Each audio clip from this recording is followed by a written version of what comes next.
So let's talk about, first of all, what is Frontline Outfitting? Frontline Outfitting. I'm already getting emotional. That's stupid. Anyway, Frontline Outfitting is something that's just, it means so much to me. Why horses? Man. Because in a way, horses healed my soul and a lot of damaged parts of my life. And every chance I could get to ride a horse, whether it was tied to a star thing at the rodeo with a pony that would ride around. I might be the biggest kid on them, but that was sometimes the only place I could ride one. But I would, any chance I could ride a horse, I wanted to do it. Our kids didn't really know what days holidays really were when they were babies. Even your question was, why are we doing what we're doing? Yeah, why do first responders need this? Because there is, like, if I had to say, it just almost makes me emotional. The word fracture comes to my mind. I think of fracture because there's so many fractures in your career. We have to keep our first responders healthy because they, again, are providing that frontline, no pun intended, service to the community you live in or where you work. I can tell you that Frontline Outfitting has saved my life.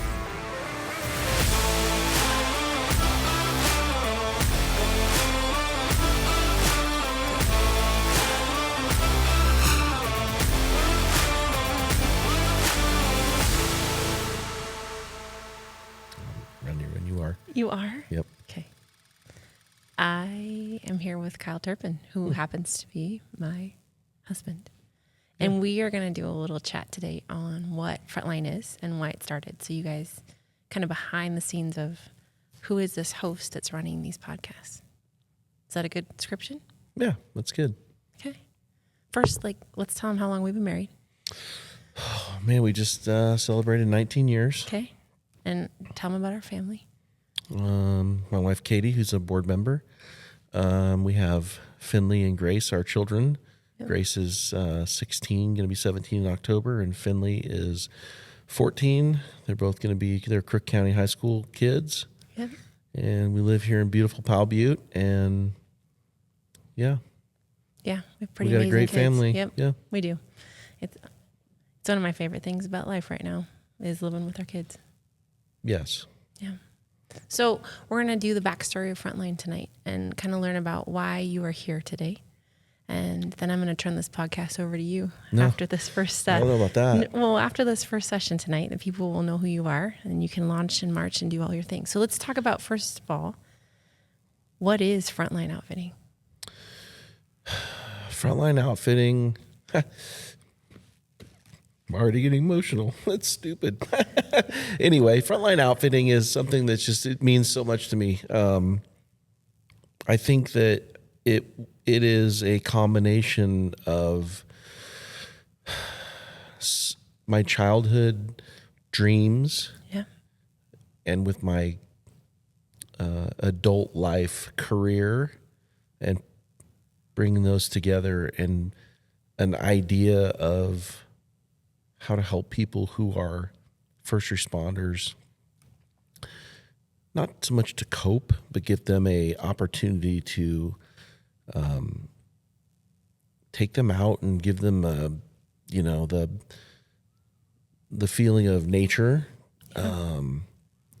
just to show them share with them the joy that I experience with horses, because we are a horse-driven nonprofit right now, and we're currently serving Central Oregon's veteran and first responder population in taking them on a horseback ride.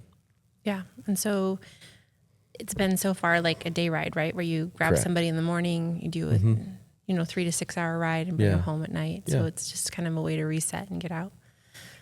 Yeah. Why horses? Man.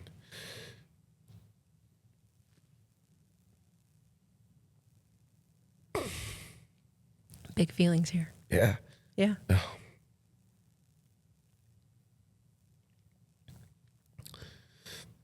because in a way, horses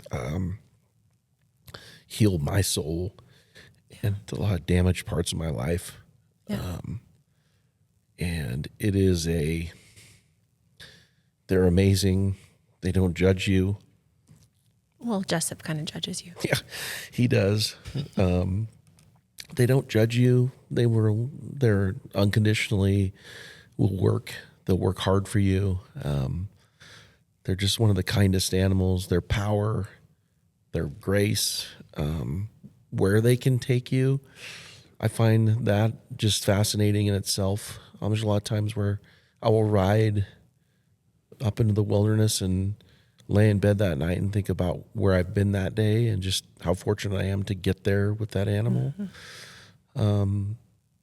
I've had a love for horses, I don't know, as far back as I can remember. My parents used to take us to a lot of parades as kids.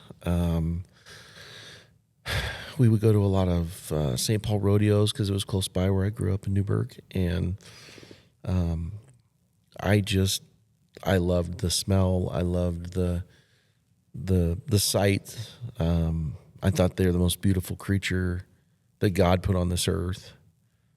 And every chance I could get to ride a horse, whether it was tied to a star thing at the rodeo with a pony that would ride around. I might be the biggest kid on them, but that was sometimes the only place I could ride one. But any chance I could ride a horse, I wanted to do it.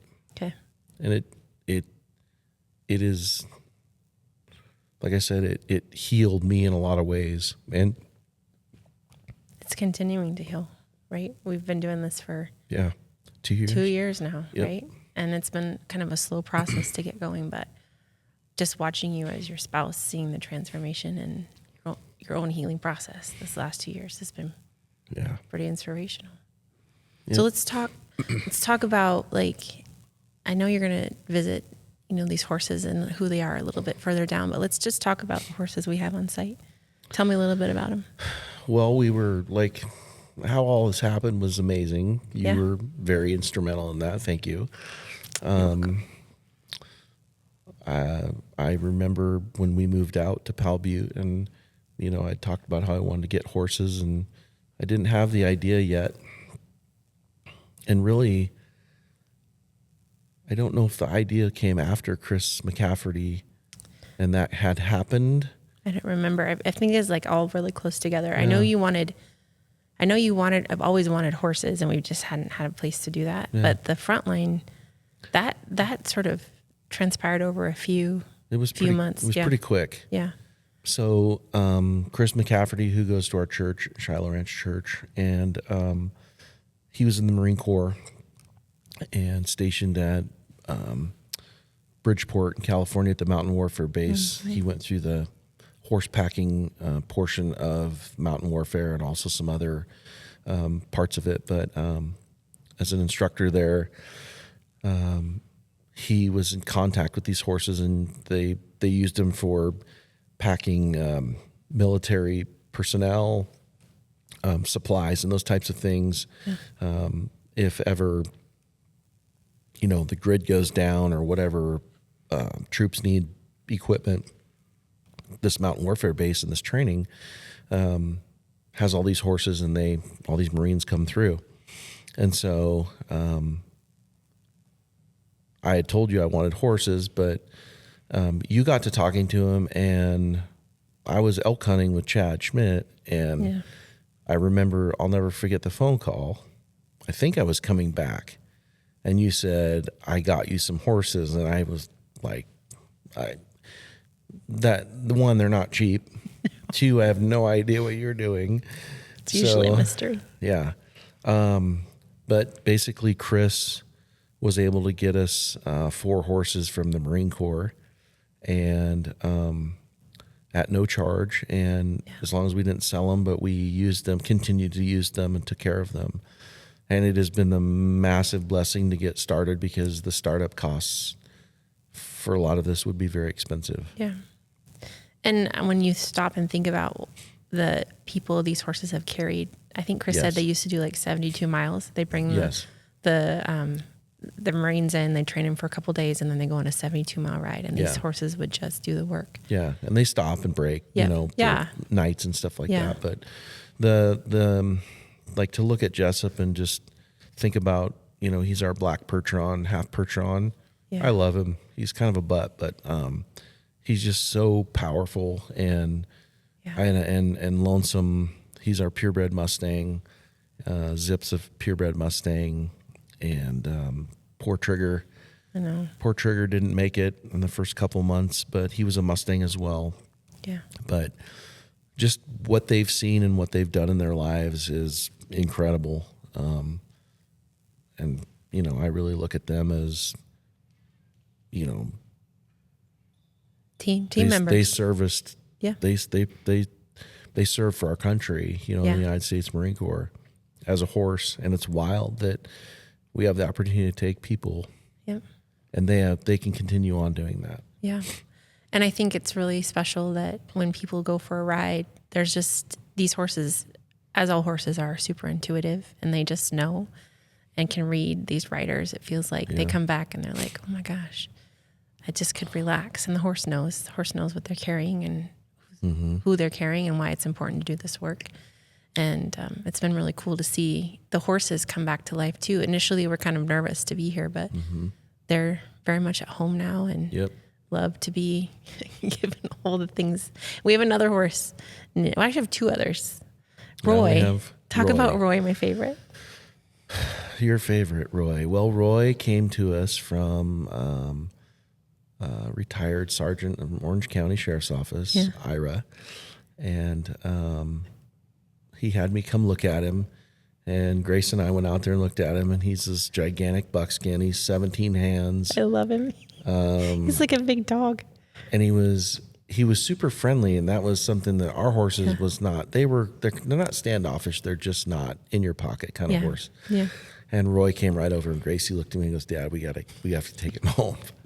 And I'm like, such an idiot, and I love him. But he started out as a jumper, and then Ira said that when he was younger, he just didn't really like jumping over more than 3 feet. Yeah. And so they didn't push him to be a jumper. So Ira got him as a young horse and trained him up, and he was part of Orange County Sheriff's Office, and his primary duty was mounted riot police. Which seems so weird because he's like the nicest horse ever. But that's what you need. I know. You need him to be. I can't imagine him doing that. But I guess Ira said back in the day he was a baddie.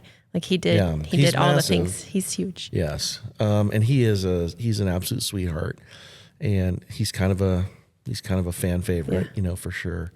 And you know, no matter what happens to Roy, we're going to always have him and love him. He's almost like our mascot, but he really is. He was actually standing at the gate tonight with his head through it, waiting for dinner. That's what his token move. And then we just picked up Samson, and that horse is amazing. He is a what would you call him? He's a buckskin. He's a dun. He's a dun. He's more of like just a combination of like a cowboy horse. From Glenn. You know? Glenn Shelley is like one of the true last buckaroos. I mean, he's a legend. If you looked him up, you would see that he has been actually featured in books and magazines for the buckaroo, right? Yep. And he runs horses and just happened to have Samson, right? And he's like, this horse is too nice, and he needs to be with you, Kyle. So now we've got Samson, who represents our legendary cowboy line, right? And the things that he does. Yeah. Awesome. So we have 4 horses, and what we've been, doing is just learning them, loving them. And then I think my favorite part is their story aligns with the stories of the people that were taking on these rides. You're taking on these rides. That's pretty amazing. Yeah. Yeah. Okay. So Horse Dream. Now let's talk about first responder. I mean, I think that's a key part of all this, right? Mm-hmm. Describe what it means to be a first responder and why you are one.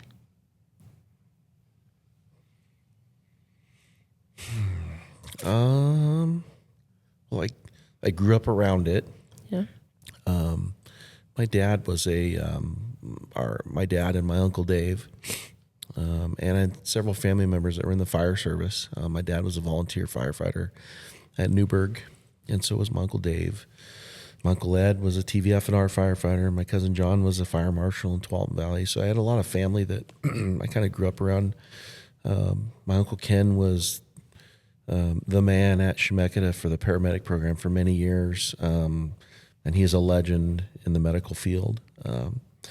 So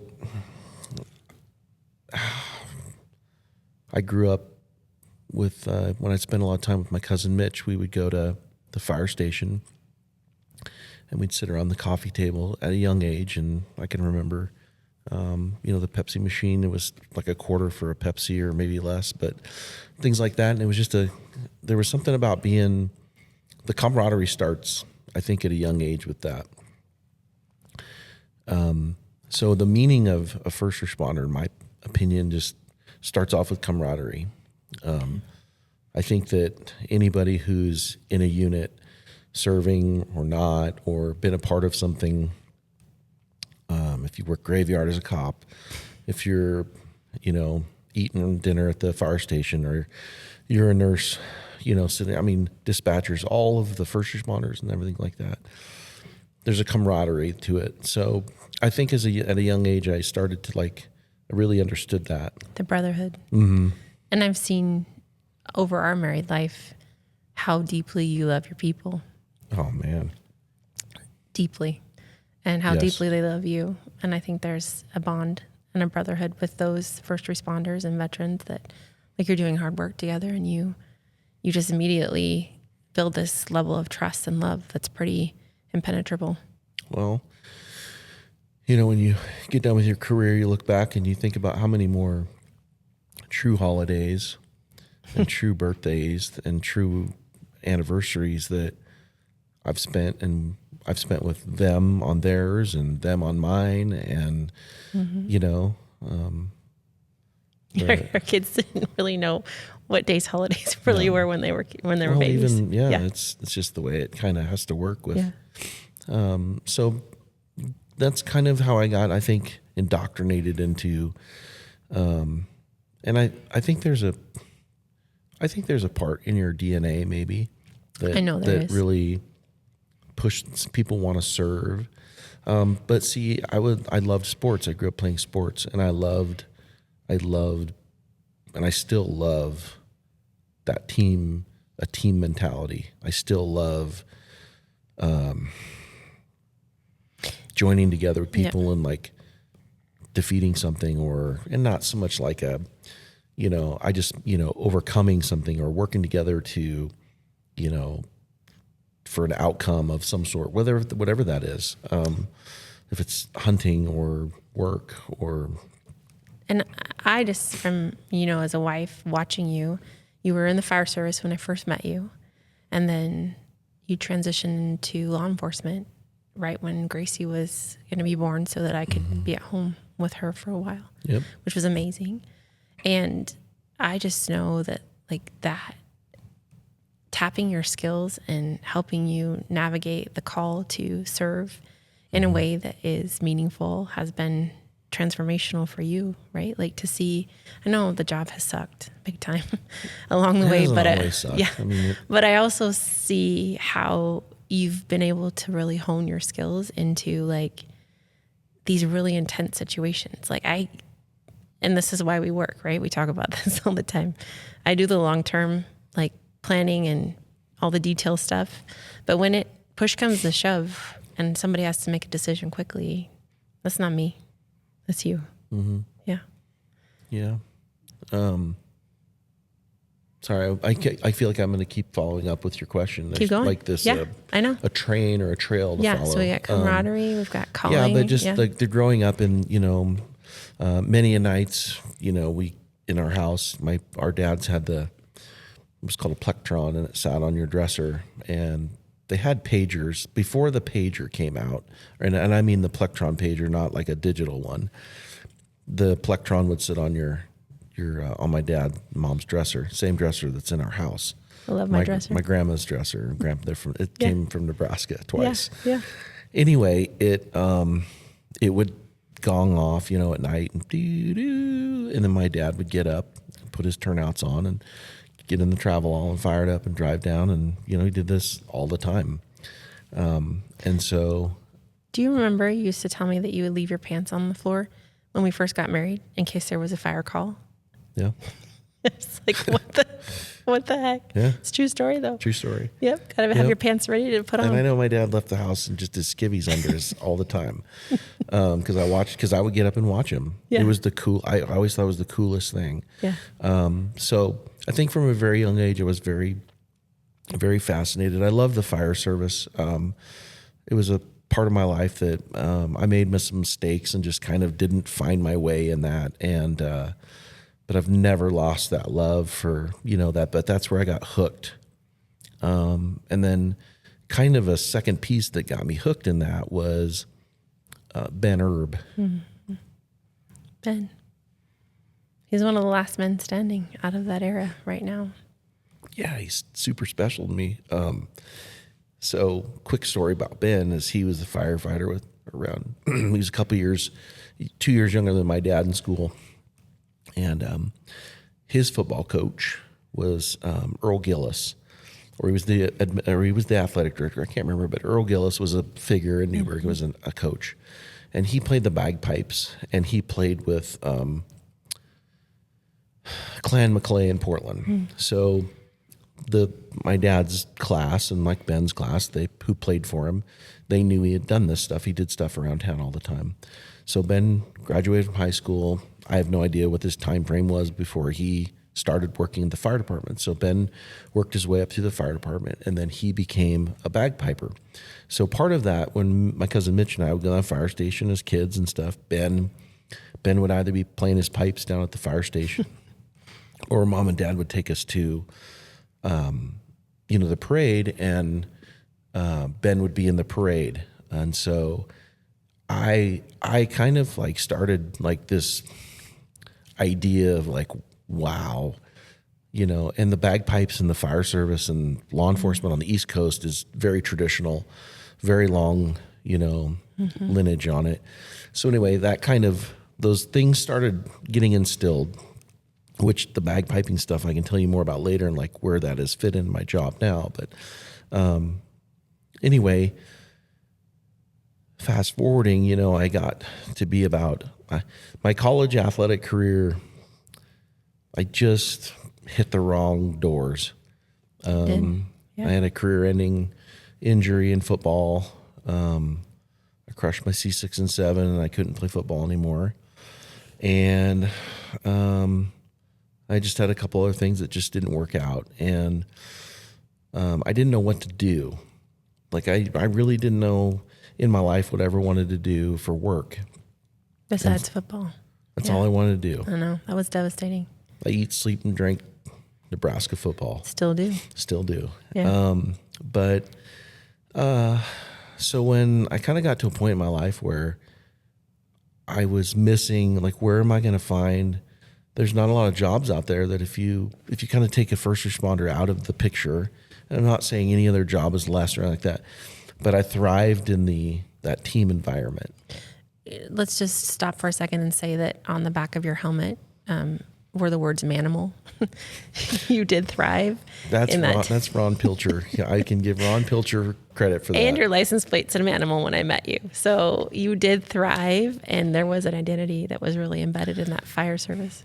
Yeah, that's Ron Pilcher. Yeah. I'll never forget where we were at. Manimal, and it says "follow me," right? We still have your helmet, and it says "follow me" on it. Yeah. Yeah. Okay. Definitely love to get in there first, which is probably why God saved you from being a firefighter. Yeah, that's true. I definitely took some risks that were, some were calculated, and I knew what I was doing. And I was just talking to Alex about this the other day. We were chatting about the stupid things we did, and I'd say there's a lot of things that we did that we knew we were doing that we were kind of able to get away with because of just your ability, I think. Yeah. But other parts of it we were young and immature, and so anyway, when I couldn't play athletics or done with school, And you're looking at these jobs, trying to to figure out, remember like even how I even kind of was like, hey, I'm going to go volunteer at the fire department. So in 1997, I volunteered at Newburgh Fire Department, and the rest is kind of history. That's where I kind of got my foot in the door. And but the being together and training together, and I don't know, being a first responder is like where I'm at today. Looking at it, what I was looking at it through, you know, the glasses 20 years ago is way different. You still love those guys from that Newburgh Fire Department? Oh, they're forever. Yeah. I mean, it's but you know what though? That's I think that's what I think I love about just the job. So, there are people that I volunteered with, that when I was a volunteer at the fire department, who, even growing up as a kid, there were older men that I really looked up to. Mm. Yep. My dad's classmate, Al Blodgett. Mm-hmm. That was a hard hilarious funeral. Dude. Yeah, yes. It was a hard funeral. Piped his funeral. Yeah. We piped his funeral. It was great. But Ben and Stan Gabler, and there's just some super awesome people. I had Steve Comfort. If he ever gets to watch this someday, I hope that he knows that we were a kick-ass rescue team. And he used to tell me stories about the two of you sitting in the rescue. Oh man, I love him. And we would just do stuff that I don't even want to tell stories about what we did, but you know, it was always just, we wanted to be the best, and we wanted to hustle and work hard and things like that. But the camaraderie and just the teamwork. And then, you know, I've worked for the state of Oregon. That was rough. At the right penitentiary. when Gracie was a baby. Well, no, you did that right before. She was. No, you went to Washington County right when. But right. I remember you would come home and talk about death row, and I was like, what? And I remember the smell from the state pen. Yeah. You'd walk in the house and I'd be like, uniform. Yep. I'd be like, well, it's the oldest prison west of the Mississippi. Yeah, I mean, there was some interesting folks you met there. Yep. I was just telling one of the state troopers the other day from when we were the MRT guys, the Farewell Festival, and how the Happy Face Killer I'd fill up the pop machine with him. He's laughing about it, and then he'd have me come look at his drawings, you know, at his cell late at night or something. But there's people there that I worked with. I worked at Washington County for almost 10 years, and you love those people. Love them, yeah. And that's what, you know, our sheriff's office right now is in turmoil, but it's not the people. No. And I love the people, and I love I don't know if I would have, moving here was hard for us. It was really hard. And we had to really press into this season of like, what's your calling? I remember asking you, are you released? And you would get so mad and look at me and say, I'm not released. And that sucks. Well, it was hard because I didn't know, you know, I worked in the jail most of my career. Yeah. I worked patrol, but when I came here, I didn't know it was unknown. Do I go back to the road? But I ended up going to training after I got off probation, and then they promoted me out of training. So to go back to the road, there was just so many things that were kind of up and down, and it's rough. Finding we're not from here, so even like when you look at our house that we bought that we found out later was on a junk pile, which we've actually turned into a beautiful home, but we had no clue. But I would say it was hard moving here, because if you were not from here, it was hard. It was a hard beginning. Yeah. And we've been here 10 years. Mm-hmm. Yeah. And the reason we came was also really hard because we'd lost both our dads within 6 weeks of each other, and we were trying to take care of our moms and add that to the picture. And that made it really complex to do all that work. And I remember like looking at me going, what does the matter? And I said, we can't go back. The sacrifice was too big to get here. Yeah. So we're going to have to figure this out. It was hard. It was really hard. And there are, I'm guilty, you know me, I'm Mr. Verbal Processor, but I will tell you that when I'm guilty of something, and, it was hard. But what I do notice is, like, if I go on a ride even by myself, but when I'm taking somebody out, or Josh Spano and I are going, it's awesome. Like, it's like, I wouldn't be able to do that living where we were. And, everything was worth it. This wouldn't have happened living over there. I would have never met Chris McCafferty. No, there's no way we would have ever lived on property over there. I mean, maybe never but we lived right next to. We live in Carlton. Don't forget. Every time after church, we drive to Carlton to the grocery store just to be like, I don't know what your problem was, but golly, I cannot believe we're still married. Honestly. Well. Okay, so let's dig into that a little bit and talk about, we've talked about first responder and why you love it. Why do these guys need these rides? What makes it hard? I think I have a lot of answers to that question, but that's a good question that it just takes that's why we're going to do this podcast, because I don't have aspects of, I literally kind of am a jack of all trades, but a master of none. There are people out there that are masters in my job and in the fire service and in the military. And part of my problem was just trying to figure out what I wanted to do, and I loved all of it so much that I'd like to dabble in this all the time. I could do that. But anyway, with that said, is the reason we're going to do these podcasts is because to get like real feelings and someone who's been there in that situation, and they're all different. They're all different. But you don't know, but there's so many things that, people don't tell their wives or their spouses what we do, and things like that. And maybe, kids don't know. Kids don't know. Right. Yeah. But, I think that we're doing what your question was. Why are we doing what we're doing? Yeah. Why do first responders need this? Because there is, like, if I had to say, it just almost makes me emotional. The word fracture comes to my mind. I think of fracture because there's so many fractures in your career. You may not break the bone or break the person or break that emotion, but you fracture it in so many different ways. And I say that because you can fracture your finger, you could have fracture, maybe not a clean break. You could fracture other parts of your body, right? And this one heals and something else. That's kind of the job. Is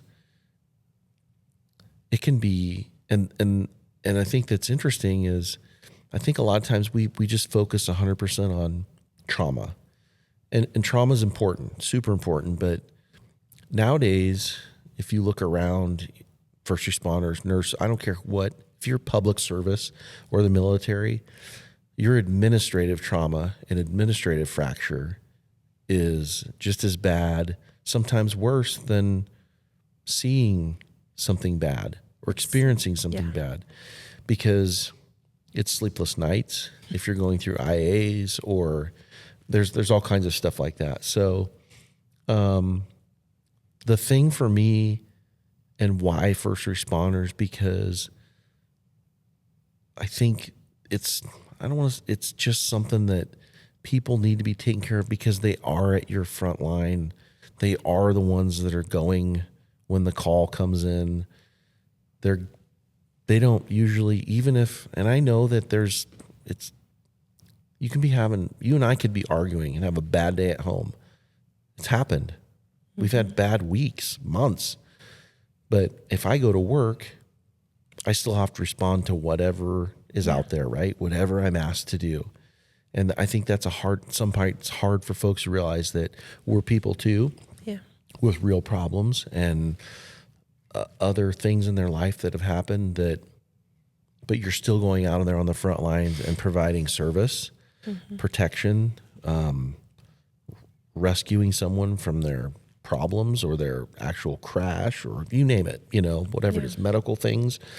But we have to keep our first responders healthy, because they, again, are providing that frontline, no pun intended, service to the community you live in or where you work. And I think that's what you've struggled with a lot in your career, is the magnitude of making those decisions and making the right decision quickly. How do you eliminate a threat that you know is imminent? And you've had a couple of situations in your own career where you knew it was life or death, literally. Mm-hmm. Just one recently this last week where you had to make a very quick decision and be on point to make sure that nobody got hurt. Well, and that one, I will say this, that was, I want to say was the teamwork that was put into that was incredible. Yeah. The multi-agencies that participated in that and made that happen was awesome. Yeah. And people don't know about it, but that's why I don't want to say what it was. But I'm just glad that that we did a good job. Everybody did together to make that work.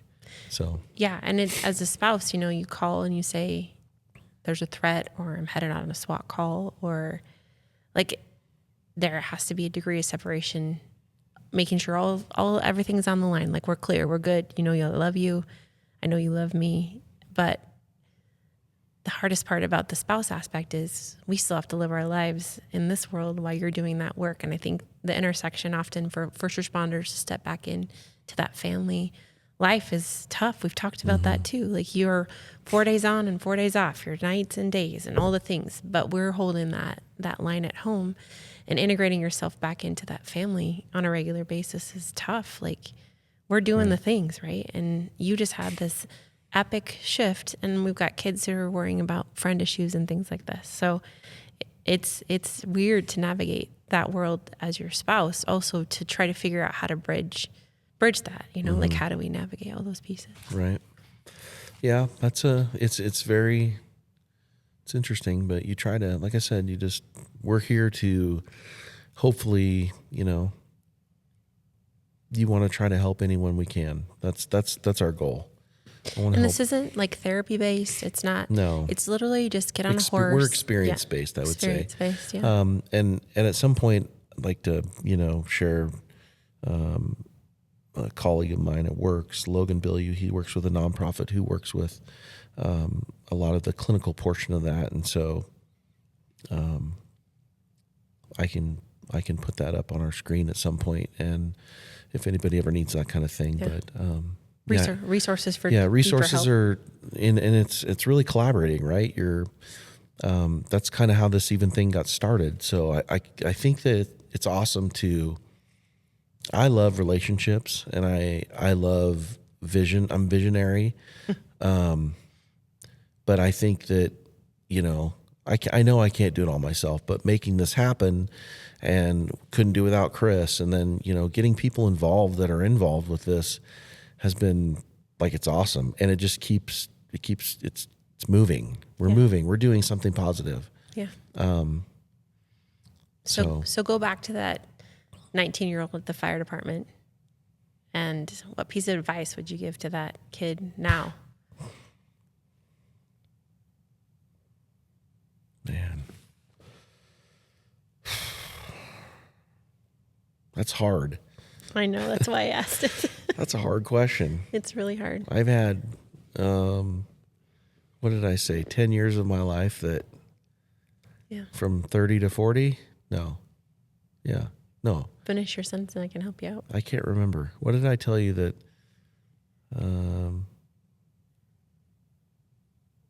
you were kind of in a fog when we first moved here. Yeah.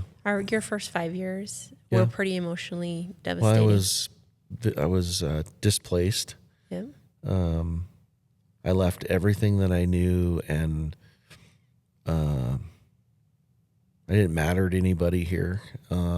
Agency was really different than Washington County, and that was hard. Yeah. Yeah, there was growing pains, but what would I say to that 19-year-old kid? Gosh.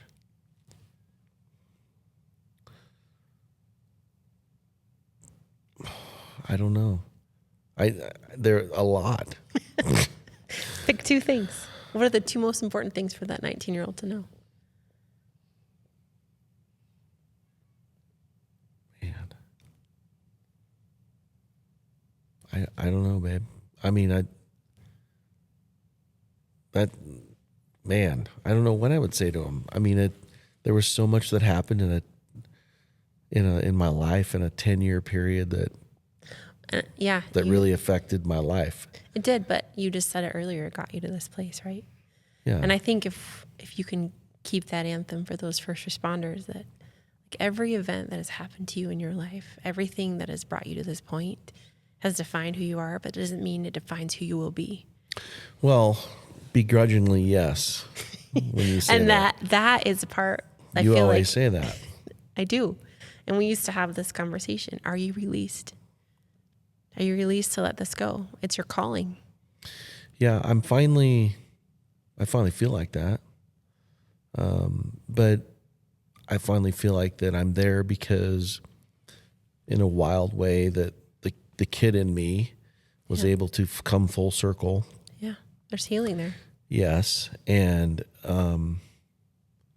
because that was my outlet, like for whatever it was, I mean, I told you, I had a wall at home that had just horses all over it. It was, I was always fascinated by the clip clop with the shoes on the, Didn't you ride into high school with some sort of... Brent Stanky and I went through McDonald's parking lot or their drive through with 2 Belgian draft horses on a wagon. What was the coat that you used to wear all the time? The Duster. We had a picture of that to stick in here just so people could see Kyle in his true form. Yeah. Well, my mom, we took her friend, her boss, for her birthday on a ride on the wagon. I just loved them. I don't know. There was something about horses that just connected for me and was my outlet in my whole life. So, where's this going to be in 2 years? Man, I hope we just keep touching people. Like, I don't mean to be weird. All my law enforcement buddies out there probably get a kick out of that one. But this has been the best part because we have taken people out, and it's not for glory of ourselves. It's not for, it's literally to, we took Tommy Russell on a ride, and I was so worried that he was in the dust or wasn't having fun because he was so quiet. And he told me that he was just literally so relaxed and hadn't been that relaxed. And that's what I want. I want people to Jesse Hurley's always asking me about Jessup and Roy, so it's still connections, right? They're positive things that, and, I want to take people again. If they want to go again, I'm happy to take them again. It's fulfilling for me to be able to do that for them, but it's also just giving someone the opportunity to experience, and the horses from the Marine Corps have offered that safe environment because they're very well broke and just trained, so I don't have to stress about anybody being nervous around it. No. I mean, people can be nervous, Sure. but the horses, they know that. This, yeah. They know what that feeling is, and I don't know. There's some photos that we've taken, even just our own kids, being able to get them out, and because again, growing up, we didn't have horses. My Uncle Emerson had them, and I didn't get to ride them that often, but we just, I had nothing ever worked out, so that's why I am the bah humbug about these things because you do. Here I was, I didn't get horses until I'm 49 years old. Yeah, that's a long time. It's a long time, and it's not a long time. I know. It feels that way, but I think that's the message of this work too. Is it's not over. Oh no, it's not over. So back to 2 years. Where are we going to be at in 2 years? I just am praying for more people to take, and I have more time, to take people. Mm-hmm. If I could take people every day of the week or 3 or 4 times a week, I would totally do it for a job. I would, and not again because of self-gratification, because I love the experience of watching someone help saddle them up, tack them up, and get on that horse and ride that trail. And again, it's that piece of freedom because the job just sucks it out of you. Yeah. So I feel like those fractures I talked about kind of somewhat at least are held together for a while or maybe one heals. Yeah. And 3 others, 100%. right? Like maybe one heals for a second and then the rest of them can just stay hurting until the next piece happens. But yeah. I don't know. I love what we're doing. It's awesome. Who would have thunk when you look at our life when we first got married, all the things we're doing right now, I couldn't even imagine being on the table. You didn't think you were going to marry a bagpiper either. No. And like, I didn't think a lot of things about my life, but I wouldn't change anything. No, we get to do good work and I'm proud of the work you're doing. Thank you.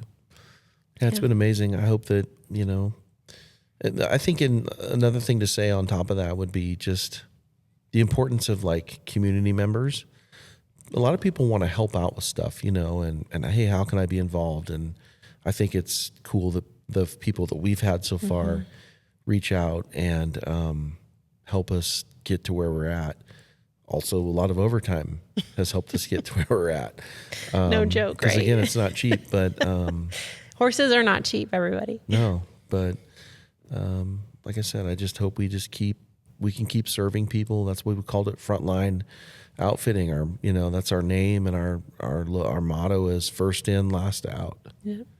And the goal of the podcast is just to highlight stories of people who are doing that work. Yeah. And to kind of give them, I think also telling your story is a way to heal a fracture. And so that's what we hope will happen in this podcast is people will come and be able to share and maybe heal up a little bit. Yeah. Well, and it can happen because, as well as I do, that I'm finally coming out of a huge healing portion of my life that just, that has helped me by getting healed. And I think really that Frontline Outfitting is, and the time with the horses just is really helping me. And I have kind of stuff sprinkled in from my career all over the place of, traumatic stuff or not so much traumatic stuff, but other things that just life, I think losing my dad was a big one. That was huge. Yeah. And then my dad going 6 weeks later did not help. No. It just put us right into like parenting our parents. Yep. Yeah. But, I wouldn't change anything in what we got going on. And I just really hope that we can continue to keep doing this. And that's my biggest thing is just supporting people that need it. Yeah. Because that helps me as well. But, and I was going to tell you one thing about it. Here's the one thing. I told you about this with Ben Urban, the bagpiping thing, right? Mm-hmm. But I feel like that the connections are the most important thing. And I've told the story to you here is Ben Urb, 1960. He graduates from Newburgh High School, becomes a bagpiper, right? And all this stuff. Mm-hmm. And he plays in the band. And the cool thing is, I decide, hey, I'm going to play the bagpipes. So I take lessons from John Toohey and I play Ben's pipes for the first time. I was terrible at it, but all this stuff, right? Yeah. And then I get to do these certain things. And then I joined the band in 2001 with Tualatin Valley. Mm-hmm. And all the things we've been able to do, play with Dropkick Murphys and funerals we played, right? And Lawrence coming to the band, and Tommy and Jeff and Alex and Dan Boys. Wow. Those are all Newburgh Fire guys, right? Yeah. What I'm getting at is one man, Ben Urb, in 1960, when he graduated, he did what he did. But all of us people that were in the band were able to, I think, in my opinion, when we go play something, affect more people. Yeah. So I think that's how I want Frontline to look, where every person that we encounter or can help or just give that experience to, that person can then maybe share something with someone else or offer someone something else or send them our way. And we just continue to make our umbrella and cover people that we can with the mission we have. What a message of hope too, because I think the job can rob hope. You forget the good when you're struggling and battling and drudging through all the yuck. Yep. So to remind people that there is an impact they're making, there is a difference that happens. The work is worth it, right? And that there is calling and purpose over lives, that we can rekindle that. Like if you can rekindle that in just a few first responders, then that's good work, right? Yep. Let's remember the heart of this and why you're supposed to be in this place. And I do want to just take just a second and recognize obviously you as a director, and I could not have done any of this without you, because the website design and it's nothing exciting. Well, I can't do it. You've seen these things. It got us started. We'll need some expertise if anybody wants to jump in.